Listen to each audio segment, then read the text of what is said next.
Eu queria lembrar, viu, Carnacho, que a primeira vez em que o crime de responsabilidade está escrito foi na nossa Constituição de 1891. E o que escreveu o legislador na época?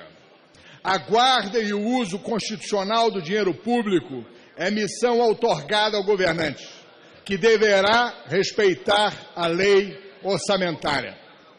Todas as sucessões e constituições, Mariana, que se sucederam, vieram com a mesma regra. A regra constitucional de se observar as leis orçamentárias e de que o dinheiro público deve ser resguardado, salvaguardado pelo governante. Esse é um fundamento basilar do Estado. O Estado se estrutura a partir deste princípio, das leis orçamentárias, porque, afinal de contas, o Estado se institui em função da sua capacidade de reunir o povo em torno de um propósito e de um orçamento. Aliás, o orçamento é também a questão basilar da diferença entre poderes, porque é ele que institui no Parlamento inglês em 1215 o Parlamento. Exatamente para quê? Para controlar o orçamento, para fazer com que o rei não expropriasse a riqueza através de tributos e taxas espoliantes, que espoliavam o povo. E exatamente estamos aqui, senhoras e senhores congressistas, em razão das leis orçamentárias, das limitações que o Parlamento deve e tem o propósito de impor ao Executivo. Na realidade, eu queria lembrá-los até, viu, presidente Eduardo Cunha e nosso relator Jovair, eu não sei se vocês se lembram de uma entrevista da presidente Lula à TV Anguera, que retrata bem o momento que nós estamos vivendo, deputado Bilac Pinto. A presidente entrevistada, Mariana, sobre uma questão de orçamento, ela diz e, Caio, ridiculariza o Levi Fidelix e o pastor Everaldo, viu, presidente Eduardo? Ela diz, os senhores não conhecem o orçamento, deputado Francisco. O orçamento do Brasil é de 5 trilhões de dólares, quando, na realidade, quem tinha dito o valor do orçamento correto era o Levi Fidelix e o pastor Everaldo, que haviam dito que o orçamento brasileiro, deputado Bilac, era de 2 trilhões e 480 bilhões de dólares. Durante a campanha eleitoral, deputado Mauro, eu várias vezes adverti que isso era gravíssimo, que era como uma dona de casa desconhecer o orçamento ou o salário do seu marido, ou desconhecer o próprio provento daquilo que lhe cabe administrar para arrumar uma casa. Mas passou em vão, porque àquela altura a mídia, enfim, cobria com certo encanto esse desenvolvimento desse populismo que se arraigou no Brasil. E aí se perdoou como se fosse leve ou como se fosse pouco a presidente da República desconhecer o orçamento do Brasil. Eu queria dizer também que a presidente Dilma não fez isso de hoje. O meu amigo aqui, deputado Jerônimo Gorten, que é do Rio Grande do Sul, que me ajudou a fazer grande parte dessa saída do governo, deputado. Eu quero lembrar que foi no seu estado, foi lá no Rio Grande do Sul, no governo, que teve início em 1999, que foi até 2002, o governo do então Olívio Dutra, que era vice-governado pelo Miguel Rosseto. Nesse governo, eles criaram essa tal de contabilidade criativa. E o mesmo Arno, que já era secretário lá no Rio Grande do Sul, cria essa coisa de fantasiar números, de fazer maquiagens, e faz com que os orçamentos e os investimentos na Previdência Pública do Rio Grande do Sul fossem considerados investimentos. E de lá para cá, eles entendem, professor Francisco, genial a ideia de que poderiam maquiar os orçamentos públicos, esquecendo que esse é um fundamento basilar do Estado. É sobre isso que sustenta o Estado, não o Estado brasileiro, qualquer Estado, qualquer pátria. Mas eles agridem e afrontam a legislação não só do Estado do Rio Grande do Sul.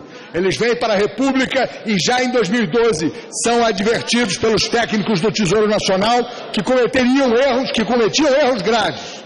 E em 2013, deputado, há um relatório do Banco Central que diz claramente que o Brasil podia encontrar um downgrade de todas as agências de rating se assim continuasse a proceder, porque escrevia e contabilizava de forma errada o orçamento nacional. E assim eles continuaram, e em 2014 nós tivemos 41 bilhões de descobertura dos pagamentos da Bolsa Família, enfim, de todo esse pagamento a descoberto que foi feito, que hoje está escriturado tanto no balanço do Banco do Brasil, quanto no balanço da Caixa Econômica Federal, e é, inclusive, razão de uma ação da Caixa Econômica Federal na Justiça Federal contra o Estado brasileiro pelo ressarcimento de aproximadamente 300 milhões de reais. Isso não é pouco. E aí, quando o governante faz isso, ele incorre em crime de responsabilidade, previsto na Constituição, no artigo 85, parágrafo 7º, e ele atenta contra, inclusive, as leis penais, porque o crime é de caráter pessoal, ele não é de caráter institucional. Quem comete o crime é a pessoa, não é a instituição. E sendo a pessoa, a presidente, de própria lavra e punho, autorizou os decretos que transgrediram a legislação orçamentária e agrediu os fundamentos do Estado. E é por essa razão que nós estamos aqui hoje, tratando exatamente de punir a presidente da República, punir aqueles que contra o orçamento trabalharam, punir aqueles que assaltam, roubam ou transgridem as leis nacionais, sejam elas orçamentárias ou discricionais das suas funções. Mas e aí eu quero lembrar e quero pedir, viu, deputado Newton, que façamos essas punições com energia e com vigor, mas que não as façamos com um sentido de vingança, com um sentido de retaliação.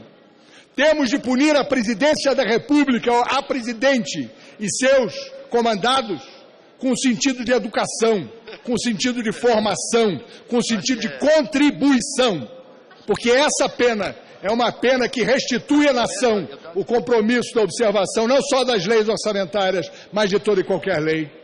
E fazer com que possamos observar com mais clareza aquilo que é do Estado e aquilo que é privado. Temos confundido com frequência e com veemência o que é do Estado, o que é público e o que é privado.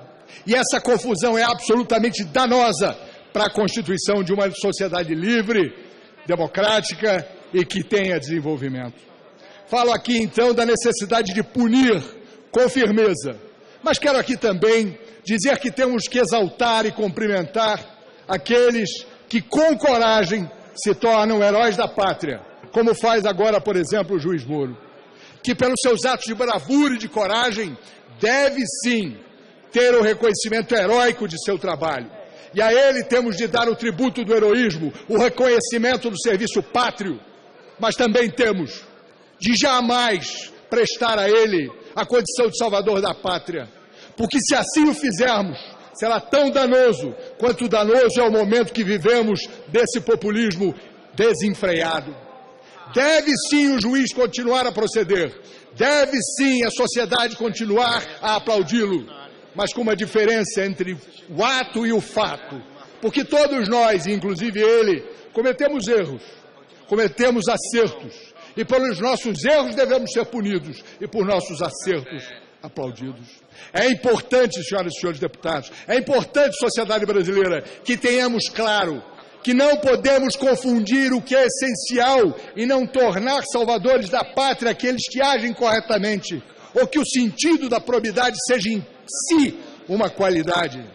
Ser honesto, ser probo, respeitar as leis e ser ético é uma condição precípua, é uma condição natural. Não se pode vangloriar ninguém por probidade, por responsabilidade, por respeito ou por ética.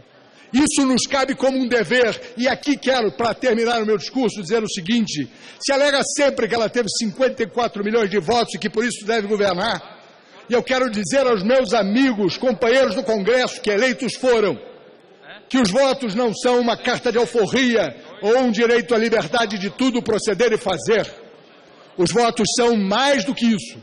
são um título de responsabilidade que deve ser resgatado a cada dia, que nos cobra muita ação e responsabilidade do amanhecer ao alvorecer, porque temos de proceder de acordo com o anseio da sociedade. Nós, o povo, é que devemos governar o país. Nós, o povo, é que devemos dizer ao governo o que fazer e o que proceder.